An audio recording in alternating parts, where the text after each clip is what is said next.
জাগো বাহে তিস্তা বাঁচাই, উনি এমন জাগান জাগিয়েছেন ঘুমের ট্যাবলেট কাজ করছে না। মাননীয় স্পিকার, আমরা মঞ্চে উঠবো না, আমরা গ্যালারিতে থাকবো। আমরা ক্রেডিট নিতে চাই না। প্রয়োজনে আমরা 16 দিন নয় 16 বছর মাননীয় প্রধানমন্ত্রীকে সংবর্ধনা দেওয়ার জন্য আমরা বসে থাকবো। আমি একটা প্রস্তাব করতে চাই, আগামী একনেক বৈঠকে আমার বাছাইকৃত প্রস্তাবটি তিস্তা মহাপরিকল্পনা যেন উত্থাপন করে বরাদ্দ পাশ করা হয়। আমি 2026-27 বছরের বাজেটে হিসাব খাত 118, পররাষ্ট্র মন্ত্রণালয় শিরোনামাধীন 16 নং দাবির উপর নীতিগত ছাঁটাই প্রস্তাব উত্থাপন করছি। প্রস্তাব করছি যে উক্ত দাবির মোট বরাদ্দ হতে 1 টাকা হ্রাস করা হোক। মাননীয় স্পিকার, আমাদের অর্থনীতি বড়ই নিষ্ঠুর। অনেক প্রস্তাব পাশ হচ্ছে 1 টাকা কমাবার জন্য, আমরা উদার হতে পারছি না।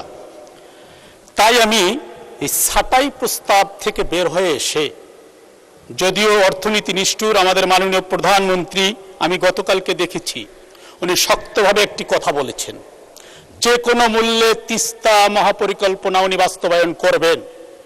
আমি এই জন্য ছাঁটাইয়ের জায়গা থেকে বেরিয়ে এসে আমি একটা প্রস্তাব করতে চাই, আগামী একনেক বৈঠকে আমার বাছাইকৃত প্রস্তাবটি তিস্তা মহাপরিকল্পনা যেন উত্থাপন করে বরাদ্দ পাশ করা হয়।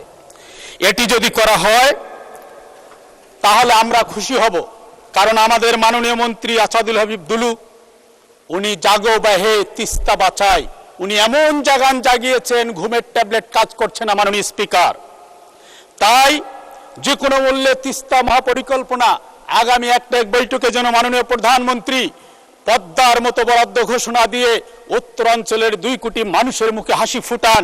উনি তিস্তা পারে যাবেন, আমি তিস্তা পারের এমপি হিসাবে দাওয়াত দিচ্ছি, আমার তিস্তার সুস্বাদু বৈরালি মাছ দিয়ে আমরা আমাদের 28 চালের ভাত দিয়ে ওনাকে আপ্যায়ন করাবো ইনশাআল্লাহ। আমরা মঞ্চে উঠবো না, আমরা গ্যালারিতে থাকবো। আমরা ক্রেডিট নিতে চাই না।